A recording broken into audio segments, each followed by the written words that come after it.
Hello, we are the team about Diego Garcia and me, Eduardo, and today we're going to present our project that is going to be voice recognition and navigation for explorer robots.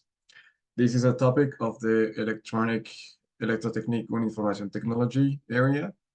And first of all, we're going to introduce a table of contents. What does that mean? That the project is going to be consisted of four main structures. One is the introduction, methodology that is going to be explained by me, and then the results and the conclusions going to be explained by my teammate Diego. Okay, so first of all,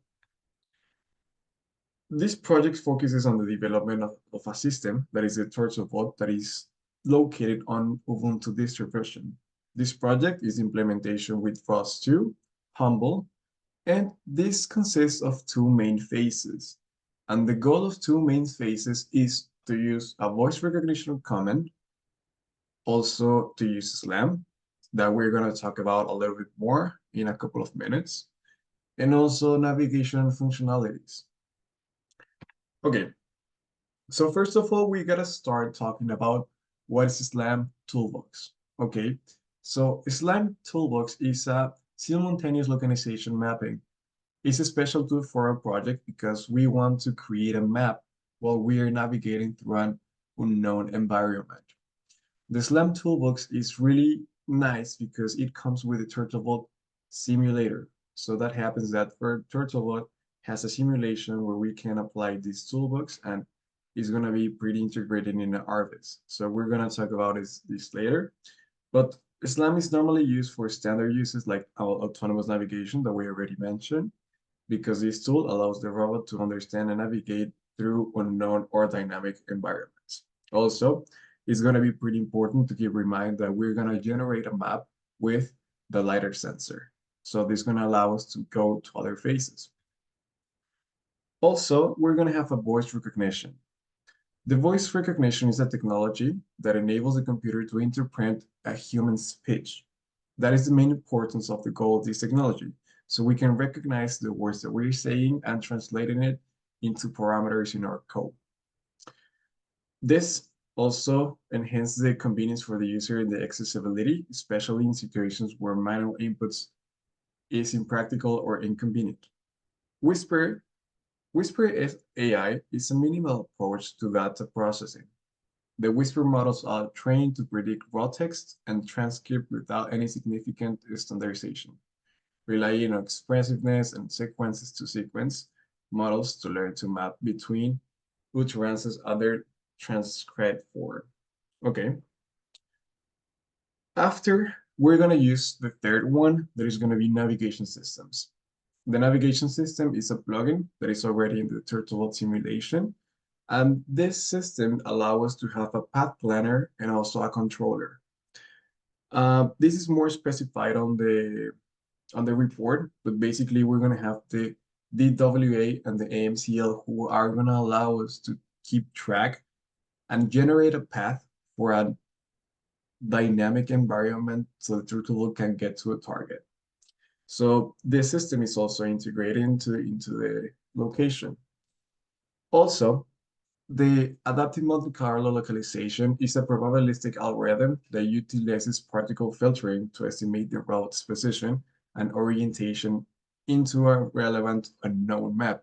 This is a key important thing that we have to keep in mind because we need to have a map preloaded so we can use the AMCL and the DWB.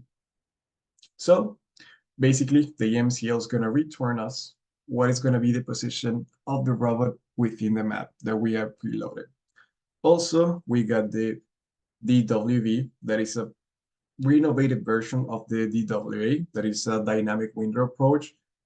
Basically, this performs a real path planning algorithm that takes into account the kinematics of the robot and the dynamic of the environment. This is a really nice planner algorithm because it keeps in mind that dynamic objects in the simulation can appear, so it can recalculate the path that is being generated so the robot cannot get into collision or collide. As we already said, we're going to be working on a ROS2 ecosystem And the ROS2 is an open framework widely used for robotics research development, and it provides a collection of tools, libraries, and conventions that facilitate the development of the robot of software.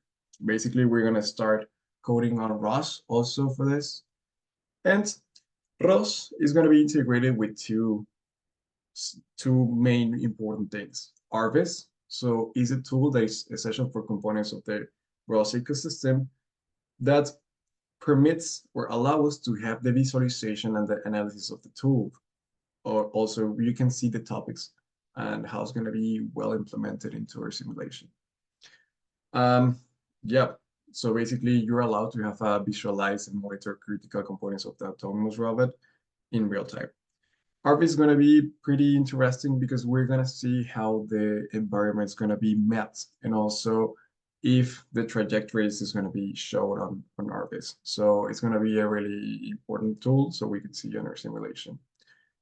On the other side, we got Gazebo, that is the dynamic simulation environment. Gazebo is a powerful physics-based robot simulator, so provided with dynamic virtual environment to simulate the test and autonomous navigation. Basically, our simulation is going to be mapped on a map named Maze from the Turtleful package, and you're going to allow to see the robot on Gazebo, and all the dynamics is going to be into the real world. Okay, so then we have the methodology. This is our general architecture of where we're gonna be playing. So first of all, we got the turtle simulation, and then we are split it into two phases. The first phase is gonna be in charge of generating a map with SLAM that we're gonna be needed for the next phase. So basically, we have to recognize an unknown environment and then start to map it. You're going to be able to control the robot by speech recognition. So you're going to be allowed to say, go forward, go backwards, uh, set position that is going to take the position of the robot at that time, is going to store it. So later you can have these references.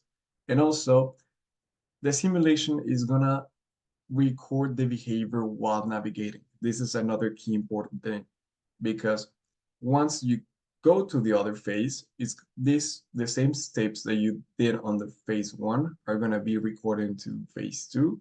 And after the simulation stops with this movements, you're going to be able to drive it freely. So phase one is dedicated just for generating the map and recognizing all the environment, as you can see in figure 7. This is the environment of the maze. That is a pre-charged map that comes with the Turtle Vault simulator. And then once we already map everything, we're gonna go and keep going to phase 2. That is execute the previously stored record navigation. This is needed because we need a reference of where we are at that time, and we need to preload the map. You're gonna be also displayed for voice recognition.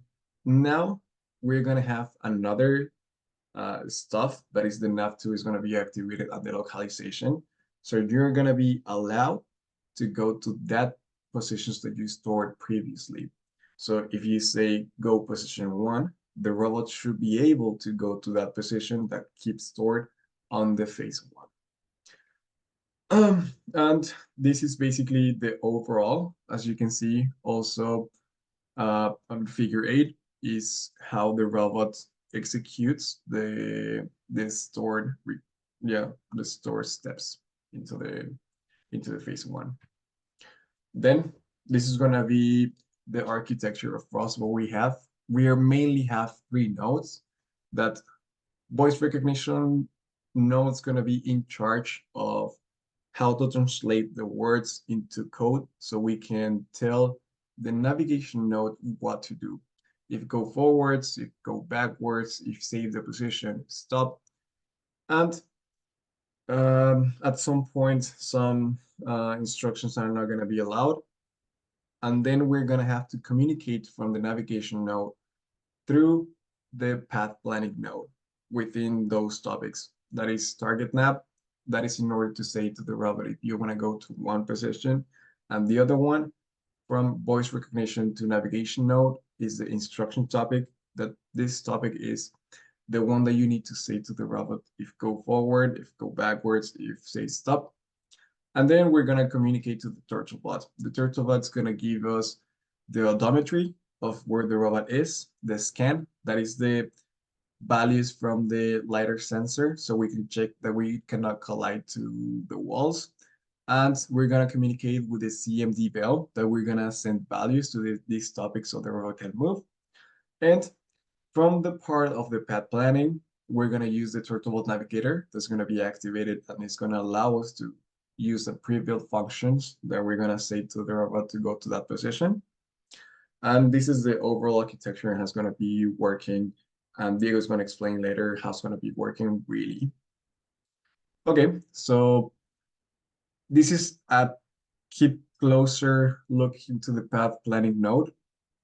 As you can see, you are going to be communicating with the voice recognition node through instruction topic to the laser scan and to the odometry. So you're going to be subscribed to those three topics, and you're going to be publishing to CMD Bell. That means that you want to go, you want to send one value to X, Y, and Z. And you also can send the coordinate to target nav. And this is going to be communicated into the turtlebot. Later, the voice recognition, just like a big overall, you connect to the microphone, the voice recognition, and you send the instruction through the navigation node. More than the rest, just navigation node, target nav, path planning is going to be communicated into Turtlebot and the Turtlebot Navigator. Okay, so now it's time for Diego to show the results. Yeah, I think that now it's my part to present the results. Well, first of all, for the presentation of the results, I want to show you the gazebo window and also the RV's window, just to show you how the robot is moving, also with some command lines or command prompts. Yeah, just to debug or show some important messages or important information. Now here we got like our gazebo window showing the simulation and the turtlebot, and also our RV's window showing the LiDAR and the values of the environment that the turtlebot is already sensing. Here we got like our multiple terminals just to show you the important information. And also here I got the text file. As I showed you before, the text file is really important because in these cases, this is the argument or the parameter that we needed to decide if we are in the phase one or the second phase of the project. Because it's empty now, we can just assume that is the first phase. So we're going to put it a phase just a little. And yeah, here the simulation is already started, but in this case, we're going to start also with the RVs with this command. So the first action is going to be the undocking of the turtlebot, and it's going to be set. Also, we can see that with the movement, some other parts of the environment is like a recognition phase with the robot. And yeah, you can see here that the voice recording node is already working. And yeah, in this case, the default instruction is stop. But we can start speaking and saying instructions, for example, forward,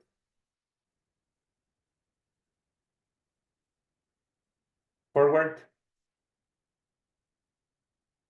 and the robot starts moving, as you can see here. Stop, rotate left, stop, forward.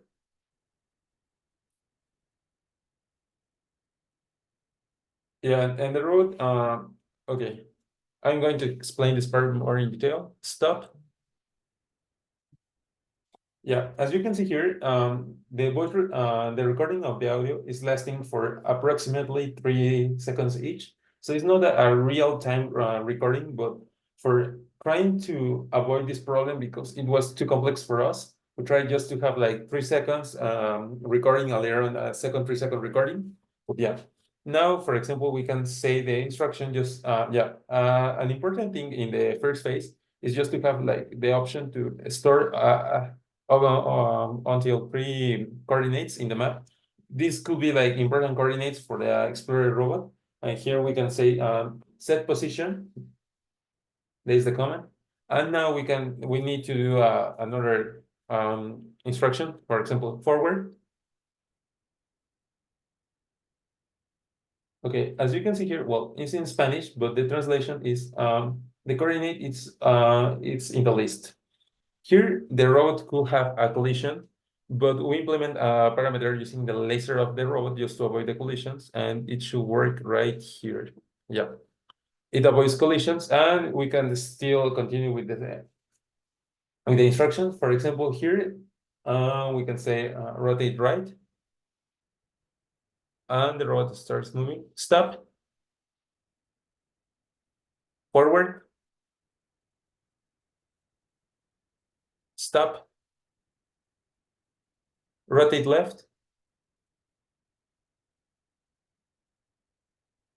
Rotate left. Rotate left. Stop. Forward.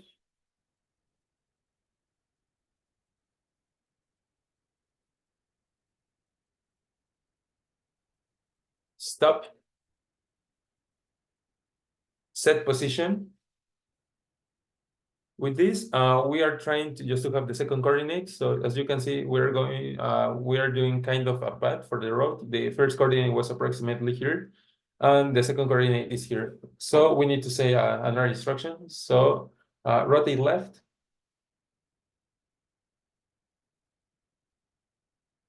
Rotate left. Again, the coordinate is added to the list. And yeah, for example, here we can see, I don't know, stop, rotate right,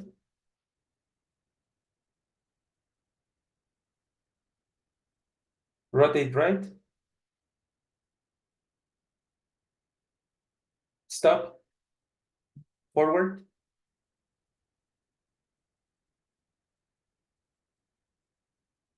stop,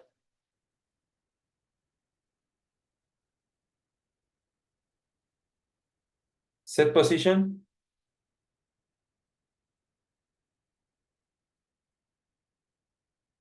backward, and the third coordinate is added to the list. And yeah, the last instruction is this one. So, okay, at least you can see in the artist that now the map is more explored in the parts that the road have been already doing the route or the path. And yeah, for example, as I said before, now we got three coordinates, one in this position, the second in this position, and the third one in this position. So with this, we can see that now the path, the TXT should store the new instructions for the second phase. Now we need to close these windows because this map is already generated on the robot movement, but for the instructions go to certain position, we need the already pre-charged map just to have the correct simulation. And yeah, we're going to change the windows now and show you the next phase. Now we can see that we got the TXT file with info already pre-charged. These are all the instructions that I have talked to the voice recognition node. And as you can see, the only instructions that are the single ones is the set position. This is because to avoid filling up the coordinate list and having a stack overflow, we try just to have one of these each one. But for the rest of the instructions, they are already repeat because this is part of the cinematic of the road. In this case, remember that each instruction is 3 seconds long. So for example, in this case, it has been the road like 21 seconds going forward and 6 seconds rotating to the right. So try to maintain this, the exact number of instruction is just to try to replicate the same path or route that the robot have been already traveled in the first phase. But yeah, and now we can see that, as I said before, we got the first set position for the first coordinate, the second set position for the second coordinate, and lastly, the third set position for the third coordinate. And yeah, as I said before, in the second phase, we got the option used to have the command of go first position, go second position, or go third position, and the robot should go to the specific coordinate that is already, or where the robot were in that exact moment. But for allowing to have this instruction, we need to change the simulation. Yeah, if you remember here, I got the RBs, but the map was trying to be charged or discovered as the road advances. But in this case, we need to use a pre-charged map just to having this instruction. This was a limitation in the project, and yeah, we are going to show you now the new simulation. During the recording of this presentation, we had a problem trying to simulate the environment of the gazebo and RVs. We got a problem, but for the rest of the presentation, we're going to show you the simulation that we had already got. In this case, you can see the A picture is the second coordinate saved. First of all, we have already done a first coordinate in that map. As you can see, this map is already pre-charged. As I showed before in the simulation, it was a maze. The map was a maze. So now it's like a representation of the road that have been already mapped all the exist environment perfectly. And now with this pre-charged map, we got the opportunity just to keep exploring it. But also, yeah, the original way is using the text file with the same instructions. Because of the instructions are going to replicate the same movement. So, for example, I have already told you that we got 3 possible coordinates just to go, like main positions or goal positions. And in this case, we can show you like the sequence for going, as you can see in the first picture, going to the first coordinate. It should be go first position. But you can see like the red line showing the actual trajectory using the Monte Carlo algorithm just to avoid obstacles. And yeah, and the second and the third image, you can see the advance of the robot, yeah, the movement, and at the end achieving the goal. And later on, we can see the same process, but to the second coordinate. In this case, we have been already in the first picture in the first coordinate. It declares the position for the second coordinate. It's called from the list, already explaining one of the nodes in the instruction controller node, just to specify. And we can see that the road is also advancing. And yeah, the only condition here is like, yeah, the robot in some places is getting stuck. Our theory here is like for the constraints of the robot to avoid collisions. In that case, the shell is too narrow to the road pass, and yeah, the robot thinks itself that it's going to have collisions, so that's why it stops there. But the coordinate is pretty accurate to the second actual position. Now that we already saw the conclusion, we're gonna see all the steps. So in conclusion, the integration of the TurtleBot 4 and the recognition, this voice recognition and the navigation package that is nav2 has proven that it's an interesting solution for some problems in the real world, showing a potential for implementation on human-robot interactions in simulated environments. And also this can be changeable, or maybe this can be implemented into the real life too. Through this process, several key were like noticed.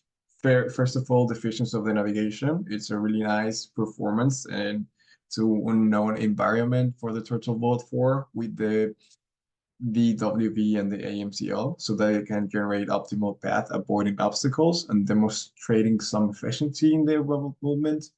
Also, it's a user-friendly interaction, so the voice recognition really helps the user to have really interesting or ways to see it easily. So just saying like commands for voice is really nice and easy. And also in the accuracy and reliability is notable. The simulation is still not perfect, has some areas of improvement. The route that is pre-charged into 2 phases is not 100% the same in one phase to the other.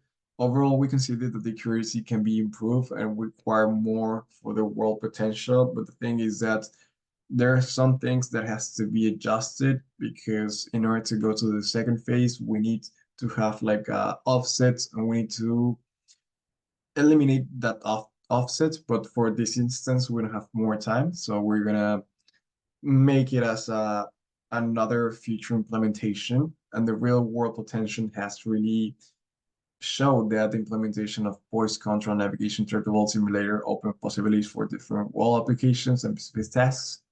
In the future, further implementations can be made to be sure trust and modal versatility and can be achieved. This includes refining the voice recognition nodes, better accuracy, integrating additional sensors for the environment perception, and optimizing the tuning of the navigation package so it can be faster and better ways. So, first of all, thank you so much for taking attention, and this is our project. I hope you had a great time. Thank you.